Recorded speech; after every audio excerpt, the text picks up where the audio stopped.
오늘은 종교개혁 501주년이 되는 기념주일입니다. 1517년 마틴 루터가 독일 비텐베르크 교회 문 앞에 95개조 반박문을 붙인 그 일을 출발점으로 해서 종교개혁의 기치가 들려졌습니다. 개혁에 관한 움직임은 꼭 루터가 1517년 10월 31일 이때 시작한 것이 아니고 그 전부터도 많은 사람들에 이어서 당시 가톨릭 교회가 잘못된 모습들에 대해서 안타까움을 지적하는 부분들이 있었고, 또 교회 개혁의 움직임들이 있었지만, 우리들이 통상 종교 개혁을 언제 시작된 것은 아니지만 보통 종교 개혁 기념주일은 마틴 루터의 비텐베르크 성당에 반박문을 달았던 그때를 기준으로 해서 정하고 또 기념일을 정하고 있습니다. 당시 가톨릭 교회는 성 베드로 성당을 짓는데 재정이 부족하였기 때문에 로마 교황청에서는 그 기금을 충당하기 위해서 교회에서 발행한 면죄부를 판매를 했습니다. 그 면죄부를 사는 사람은 죄를 사함받을 수 있다.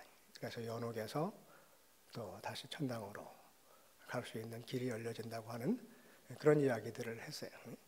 마틴 루터는 그 면죄부 판매에 대한 부당함을 나름대로 논조를 정해서 이야기를 했는데, 그때 90여 개조 반박문 가운데도 그 면죄부 판매 부당함에 대해서 루터가 또 여러 가지로 이야기를 했습니다. 면죄부를 사는 그런 공로에 의해서 우리들이 구원을 받을 수 있는 것이 아니라, 구원은 하나님의 전적인 은혜로 말미암아 또 믿음으로 말미암아 받을 수 있는 것이라고 하는 것을 분명하게 주장을 했습니다. 우리들이 죄를 사함받는 것은 내가 열심히 어떤 수고를 하고 노력을 한 그 공로로 받는 것이 아니라 하나님의 전적인 은혜로 말미암아 되는 것이고, 내가 예수님을 그리스도로 믿는 그 믿음 가운데서 되어지는 일이라고 하는 것을 이야기를 했어요. 그래서 우리 모든 사람들은 오직 하나님의 말씀인 성경을 기준으로 삼고 믿음의 생활을 해야 된다. 그리고 우리 믿는 사람들과 우리 모든 사람들과 교회는 오직 하나님의 영광을 드러내기 위해서만 존재하는 것이다 라고 하는 그런 이야기들을 했습니다. 그래서 오직 성경으로, 또 오직 은혜로, 오직 믿음으로, 오직 하나님의 영광을 위하여라고 하는 그런 기치를 들고 종교개혁을 일으켰던 그런 과거의 역사적인 사건들이 있었습니다. 개혁은 어떠한 모습이든지 간에 고쳐서 새롭게 한다라고 하는 그런 의미를 담고 있습니다.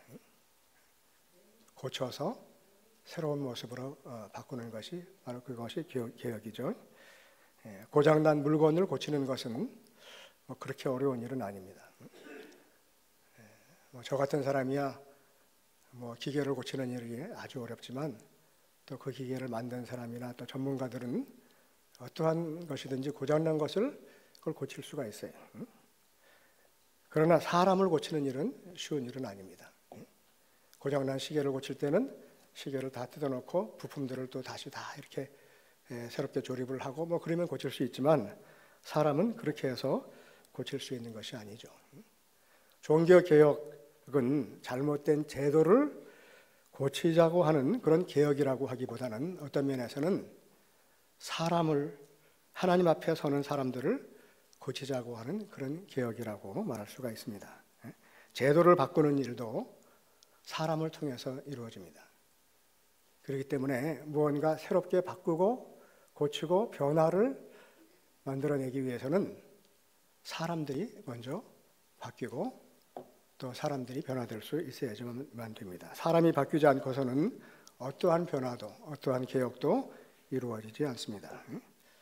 하나님 앞에 서 있는 우리들의 모습이 고쳐지고 변화되기 위해서는 어떻게 해야 되느냐? 먼저 이제까지 나의 모습들을 내려놓고 나 자신을 비우고 나 자신을 죽이는 그런 훈련들을 할 수 있어야지만 됩니다. 다시 말하면 내가 하나님의 말씀 안에서 깨어지고 하나님의 말씀을 통해서 내가 죽게 될 때 그때 비로소 변화와 개혁이 행해질 수 있다고 하는 것입니다. 내가 비워지지 않고 내가 깨어지지 않고 내가 죽지 않고서는 절대로 공동체의 변화와 개혁은 일어나지 않습니다. 가정이 달라지려면 가정을 이루는 구성원들이 부모가 또 자녀들이 달라질 수 있어야지만 됩니다. 또 교회가 새로워지려면 그 교회를 이루는 구성원들인 우리 성도들 한 사람 한 사람들이 달라질 수 있어야지만 됩니다. 오늘 본문의 말씀은 하나님 앞에 드리는 제사 가운데 번제를 드릴 때 어떻게 드려야 되는가, 그 번제를 드리는 절차, 번제에 대한 규례에 관해서 설명을 하고 있습니다. 오늘 우리가 읽은 1절에서 9절 말씀까지는 소를 번제물로 드릴 때 어떻게 해야 되는지, 그것도 그 이후에는 다른 가축들을 드릴 때 어떻게 해야 되는가 하는 것을 설명을 하고 있습니다. 이 번제라고 하는 것은 한마디로 말하면 제물을 태워서 드리는 제사죠. 제물을 태워서 제물이 완전히 없어질 때까지 태워서 드리는 제사가 바로 번제입니다. 다시 말하면 내가 번제를 드린다라고 하는 것은 하나님께 나 자신을 완전히 태워서 없애는 모습으로 내가 철저하게 하나님 안에서 내가 죽겠습니다 라고 하는 그런 마음을 가지고 하나님 앞에 드리는 제사가 바로 번제입니다. 오늘 본문 가운데 2절 말씀을 보면 너희 중에 누구든지 여호와께 예물을 드리려거든 가축 중에서 소나 양으로 예물을 드릴지니라. 예전에 개정판 이전에 개역성경에는 가축 중에서 그러지 않고 생축 중에서 그렇게 이야기를 했어요. 하나님 앞에 번제를 드릴 때는 가축 가운데서, 살아있는 가축 가운데서 제물을 택해서 제사를 드려라. 근데 왜 가축이라고 했는가? 뭐 양이나 염소나 소도 집안에서 키우는 그런 가축 말고 그냥 뭐 들이나 산에서 이렇게 살아가고 있는 그런 들짐승들도 있을 터인데, 방목을 하고 있는, 그러니까 뭐 야생 그대로 살아가는 그런 짐승들도 있을 터인데 왜 하필이면은 가축 중에서 드리라고 했을까? 그냥 들여서 아무 짐승이나 뭐 잡아서 하나님 앞에 제물을 드리면 되지 않고 내가 키우고 있는 그 가축들, 그 가운데서 가장 귀한 것들을, 흠없는 것들을 골라서 하나님 앞에 드리라고 하는 거예요. 유목민들에게 있어서, 목축을 하는 사람들에게 있어서는 이 가축이 재산이나 다름이 없습니다. 가축이 얼마나 많으냐, 소와 양이 얼마나 많으냐 하는 것에 따라서 그 사람이 부자인가 아닌가 하는 것이 달라졌어요. 이 가축은 자기가 아끼는 마치 돈과 같은 것이, 재물과 같은 것이, 그 가운데서 가장 귀하고 가치 있는 흠없는 그런 그 가축을, 소나 양이나 뭐 염소나 그런 것들을 잡아서 하나님 앞에 드려야 된다라고 하는 것이죠. 다시 말하면 그 제물을 드리는 자의 정성과 희생이 담겨 있어야 된다라고 하는 말입니다. 또 생축 중에서 가축을 번제물로 드릴 때는 그 제물을 드리는 자가 번제물의 머리에 안수를 하라. 오늘 말씀은 4절에 보면 그는 번제물의 머리에 안수할지니 그를 위하여 기쁘게 받으심이 되어 라고 그렇게 기록을 하고 있습니다. 번제물의 머리에 안수를 하고 하나님 앞에 드리라는 거예요. 근데 머리에 안수를 하고 이제 그 가축을 잡으라는 거죠. 죽이라는 거예요. 안수를 하고 그리고 하나님 앞에 죽여서 번제물로 드리는데, 이 제물의 머리에 안수를 한다라고 하는 것은 내가 이제 양을 잡아서 만약에 양을 죽여서 제물로 드린다고 할 때는 하나님, 사실은 내가 죽어야 되는데, 하나님 앞에서 내가 죽어서 하나님 앞에 제물이 되어야 되는데 내가 죽을 수는 없으니까 내가 가장 귀하게 여기는 이 가축을, 이 양을, 이 소를 내가 죽입니다. 그런 의미에서 머리에 안수를 하라고 하는 거예요. 그래서 머리에 안수할 때는 바로 내가 잡는 그 가축과 내가 동일시가 된다는 거죠. 쉬운 말로 하면은 그 가축이 바로 내 자신이 된다는 거예요. 내 자신이 바로 그 가축이라는 거예요. 그래서 지금 내가 이 양을 잡지만 하나님 앞에서 나를 죽이겠습니다 하는 그런 마음으로 하나님께 드리라고 하는 그런 말씀입니다. 그러니까 하나님 앞에 우리들이 제물을 드릴 때는 내 자신이 완전히 깨어지고 내 자신을 비우고 내가 죽음으로 말미암아 하나님께서 기쁘시게 받으시는 제물이 되어야지만 된다. 그래서 오늘 우리가 읽은 말씀 가운데 3절 말씀을 보면 그 예물이 소의 번제이며 흠없는 수컷으로 회막문에서 여호와 앞에 기쁘게 받으시도록 드릴지니라. 어떠한 모습으로든지 하나님이 그 예물을 받으시는 그 제사를 그 예배를 받으시는 하나님이 기뻐하실 수 있는 그런 그 제물을 드리고 제사를 드리고 예배를 드려야지만 된다는 거예요. 그 구약시대 제사를 드리는 것은 오늘 우리가 예배 드리는 것과 마찬가지입니다. 우리가 하나님 앞에 예배를 드릴 때 하나님을 기쁘시게 하기 위해서 우리들이 예배를 드릴 수 있어야지만 된다는 거죠. 어떠한 모습으로든지 그 예배를 받으시는 하나님이 기뻐하실 수 있어야 된다는 거예요. 그러기 위해서는 내가 먼저 하나님 앞에 나와서 내 자신의 허물과 죄를 고백하고 회개하고 나를 비우고 나를 깨뜨리고 나를 죽이는 작업이 있어야지만 된다는 거예요. 제물의 머리에 안수한다고 하는 것은 하나님, 내가 이제까지 나의 부족함과 허물과 죄를 고백하고 내가 하나님 앞에서 이제까지 지금까지의 나의 모습을 다 비우겠습니다. 다 없애겠습니다. 다 죽이겠습니다 하는 거예요. 다 깨뜨리겠습니다 라고 하는 마음으로 제물의 머리에 안수를 한다는 거예요. 다시 말하면 하나님 앞에 제물을 드릴 때는 회개하는 마음을 가지고 그 제물을 드리고 제사를 드려야지만 된다라고 하는 것입니다. 내가 바로 죽을 수밖에 없는 죄인인 것을 고백하고 통회하는 마음을 가지고 하나님 앞에 제물을 드려야지 된다고 하는 것입니다. 우리가 하나님 앞에 예배를 드릴 때에도 마찬가지입니다. 먼저 내 자신이 하나님 앞에 나의 모든 허물과 죄를 고백하고 통회하는 심정으로 회개하는 마음으로 하나님 앞에 나와서 예배를 드릴 수 있어야지만 됩니다. 이제까지 한 주간 살아오면서 내가 지은 잘못과 죄를 하나님 내가 고백합니다. 이 시간에 나를 받아주시고 나에게 사죄의 은총을 허락하여 주옵소서 하는 마음으로 예배를 드리는 것입니다. 우리들이 하나님 앞에 예배를 드릴 때에는 먼저는 내 자신이 회개하고 통회하는 마음으로 설 수 있어야 된다는 거예요. 예배 드리러 나올 때 그 마음가짐을 가지고 나올 수 있어야지만 된다라고 하는 것입니다. 우리 교회에서는 그러지 않지만 간혹 보면 우리 성도들 가운데는 하나님 앞에 예배를 드리러 올 때 내가 하나님 앞에 나 자신을 드리고 사죄의 은총을 받고 그리고 하나님께 영광을 드리기 위해서 예배를 드리기보다는 아이고 저 목사가 불쌍하니까 내가 한번 나가줘야지 하는 그런 마음으로 예배를 드리는 자들도 간혹 찾아볼 수가 있어요. 하도 그냥 내가 뭐 한 달 교회를 안 나갔더니 목사가 계속 전화하고 문자 보내고 이러는데 제발 좀 나한테 좀 전화하지 마십시오. 그래도 자꾸 전화를 하니까 불쌍해서 내가 한번 나가줘야겠다.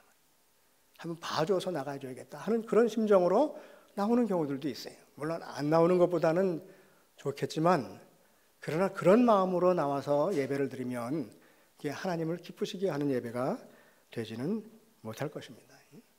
어떤 분들은 진짜 하나님 앞에 나오는 그 심정보다는 내가 가서 그래도 뭐를 해야지 이런 일을 해야지 이게 돌아가지 아이고 내가 없으면 이게 돌아가겠나 그래서 교회 와가지고 자기가 어떤 일을 처리해 준다라고 하는 그런 마음을 가지고 나와서 예배 드리는 그런 경우들도 있어요.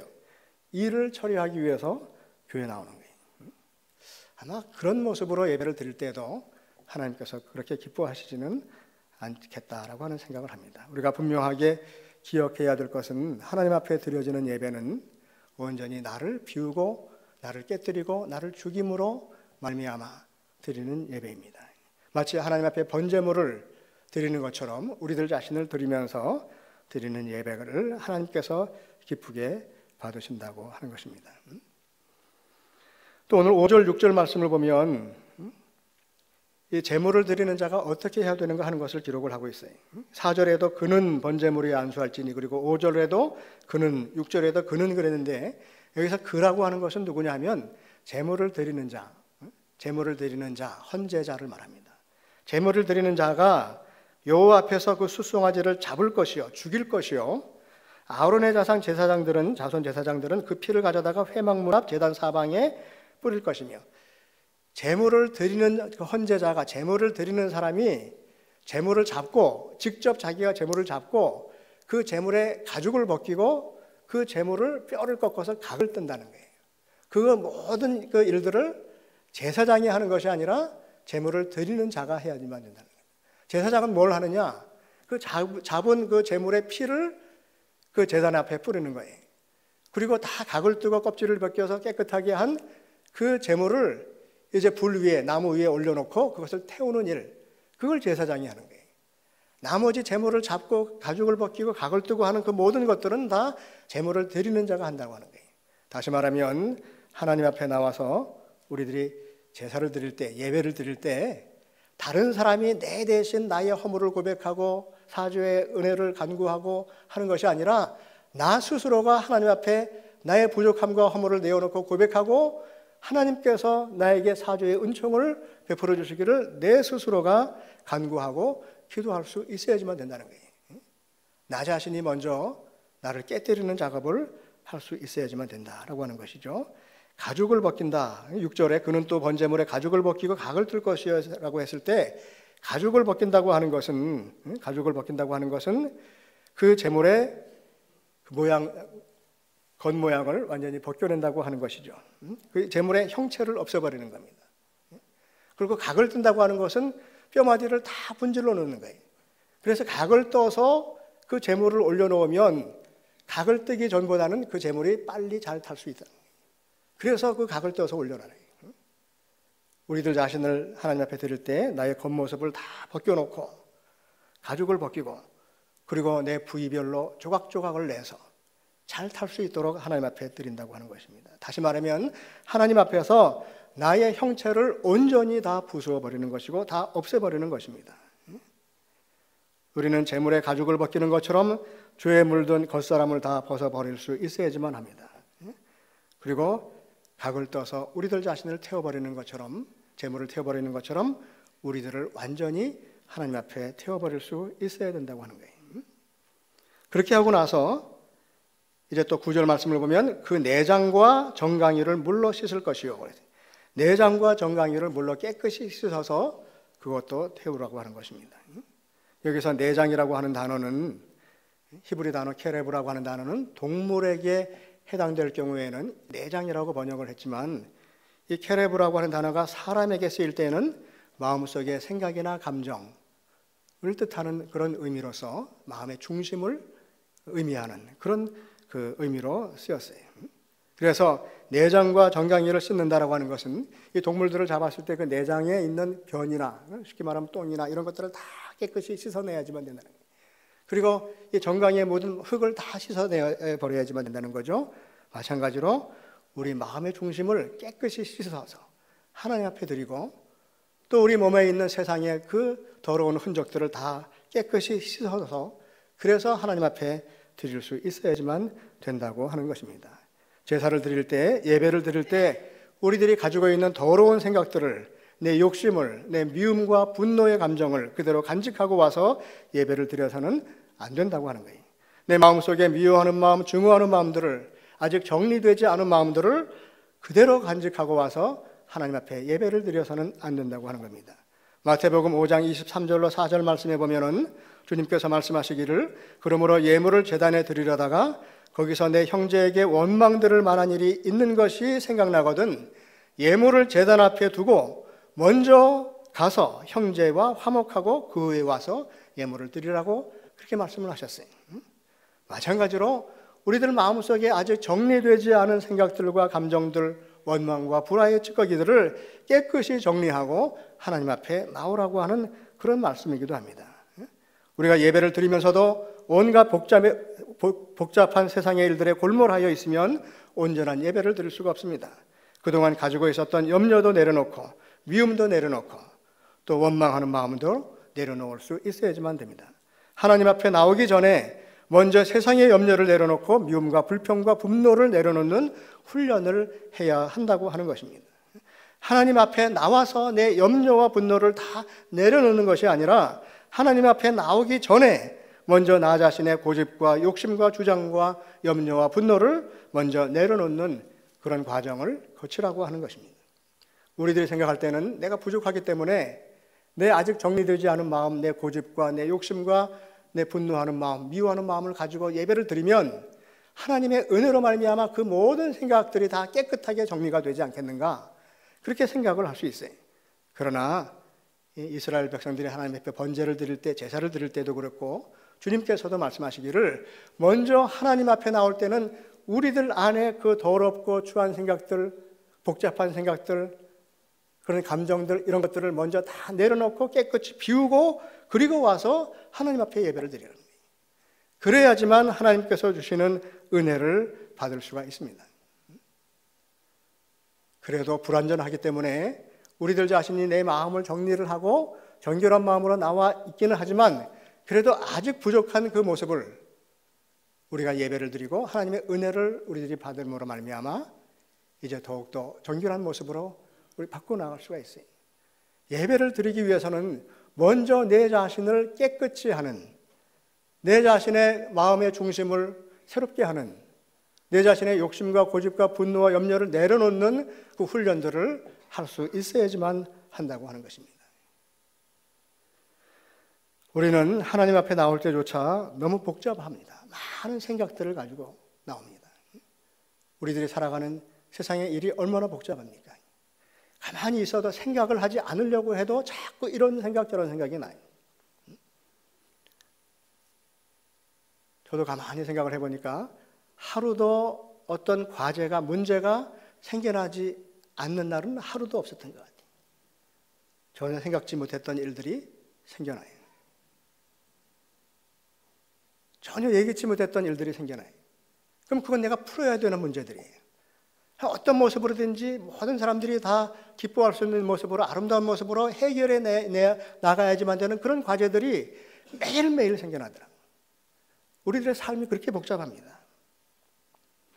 복잡한 마음을 가지고 내 안에 내가 가득 차서 다른 빈 공간이 없이 그 마음을 가지고서 나와서 예배를 드리니 그 예배가 제대로 드려질 리가 없지 않겠습니까? 어느 노래 가사처럼 내 안에 내가 너무나 많아서, 내 안에 내가 너무나 많아서 하나님의 은혜가 임할 공간이 없다는 거예요. 내 안에 내가 너무나 많아서 주님이 내 안에 들어오실 자리가 없다고 하는 겁니다. 복잡한 마음을 가지고 와서 하나님의 은혜로 말미암아 그것을 정리하는 것이 아니라 먼저 내 자신이 나 자신을 정결하게 하고 나를 비우고 나를 깨뜨리는 그런 훈련을 하면서 하나님 앞에 나올 수 있어야 하나님께서 주시는 은혜를 받을 수 있고 그 빈 자리 속에 주님께서 오실 수가 있습니다. 제사를 드리는 자가 먼저 제물을 가지고 와서 제사 드리기 전에 그 제물의 가죽을 벗기고 각을 뜨는 것처럼 우리들도 우리 마음의 가죽을 벗기고 잘못된 생각을 꺾고 나를 부수는 작업이 먼저 있어야 한다고 하는 것입니다. 개혁이라고 할 때 그 개자는 고친다고 하는 의미예요. 혁은 가죽 혁자를 썼습니다. 가죽을 고치는 것이죠. 근데 이 가죽 혁자는 이 가죽에 동물의 가죽을 벗겨서 그것을 잘 손질해서 이렇게 벌려놓은 그 모습이 혁자의 모습이라 그래요. 뭐 이를테면 염소 가죽을 벗겨서 그대로 놔둔 것은 그건 피라고 얘기를 해요. 가죽 피자를 써요. 악어 가죽을 벗겨요. 그냥 악어 가죽을 벗겨가지고 그냥 그대로 그 가죽을 가지고서 가방을 만들거나 구두를 만들거나 할 수가 없어요. 소 가죽을 벗겨가지고 그것을 그냥 가지고서 무슨 가방을 만들거나 다른 제품을 만들 수가 없어요. 그러니까 가죽을 벗기면 벗겨진 그 피를 가지고서 그것을 이제 가죽에 있는 기름기를 빼는 작업을 하는 거예요. 수액에 담가서 기름기를 빼요. 무드질을 한다 그래요. 그리고 나서 기름기를 뺀 그 가죽을 또 팽팽하게 늘리고 또 탄력을 주고 잡아당기고 그런 과정을 거쳐서 쓸모 있는 가죽으로 만드는 것이 그게 바로 고쳐나가는 거예요. 그게 가죽을 고치는 거예요. 쓸모 있는 가죽이 돼야지만 새롭게 무슨 물건을 만들 수 있어요. 그래야지만 새로운 제품이 나올 수 있다고 하는 것입니다. 우리들이 하나님 앞에 나올 때도 마찬가지입니다. 가죽을 벗기고 기름을 빼서 부드럽게 하고 말리고 팽팽하게 하는 작업을 우리들도 할 수 있어야지만 됩니다. 나 자신의 흔적을 없애고 하나님께서 나를 사용하실 수 있도록 우리들 자신의 모습을 빼고 우리 안에 있는 기름기를 빼고 내 힘을 빼고 하나님께 맞추는 작업을 할 수 있어야지만 합니다. 나의 자랑을 버려야지만, 내 욕심도 버리고 미움도 버리고 섭섭한 마음도 버리고 그리고 하나님을 향해서 서는 훈련을 할 수 있어야지만 됩니다. 그래야지, 그런 모습으로 서 있을 수 있어야만 나를 통해서 새로운 것들이 만들어질 수 있어요. 그래야지만 개혁이 일어날 수 있고 변화가 일어날 수가 있어요. 그냥 정리되지 않은 모든 복잡한 생각들, 염려와 근심을 다 부둥켜 안고 미움과 분노를 다 부둥켜 안고 그리고 나와서 그 모습 가지고서는 어떠한 변화도 어떠한 개혁도 만들어갈 수가 없다고 하는 겁니다. 번제를 드리는 것은 자기를 완전히 죽이고 새로운 모습으로 철저하게 거듭나게 했다고 하는 그런 몸부림의 표현을 말하는 것입니다. 하나님께 번제를 드리는 그 마음으로 나 자신을 철저히 죽이는 훈련을, 나 자신을 깨뜨리는 훈련을, 나를 비워내는 훈련을 할 수 있어야만 우리들이 개혁을 이루어갈 수가 있습니다. 우리들 자신을 먼저 고쳐야지만 된다는 거예요. 그 생가죽과 같은 그 피를 혁으로 만드는 그 과정이 있어야지만 된다고 하는 겁니다. 내 자신을 먼저 비우고 깨뜨리는 그 작업이 있어야만, 그래야지만 내가 속한 공동체의 변화를 이루어내고 개혁을 해나갈 수가 있습니다. 우리 가정이 바뀌어지기를 원합니다. 우리 교회가 바뀌어지기를 원합니다. 한국 교회가 바뀌어지기를 원한다고 한다면 다른 사람이 아닌 내 자신이 먼저 내 가죽을 벗기는 훈련, 나를 각을 뜨는 훈련, 나를 비워내는 그 훈련을 할 수 있어야 할 것입니다. 이제 종교개혁주의를 맞이하면서 하나님 앞에서 나 자신을 철저히 버리고 깨뜨리고 죽이는 훈련을 함으로 말미암아 날마다 우리들 자신을 새롭게 하고 우리가 속한 공동체를 새롭게 하며 나아갈 수 있는 저와 여러분 되기를 간절히 바랍니다.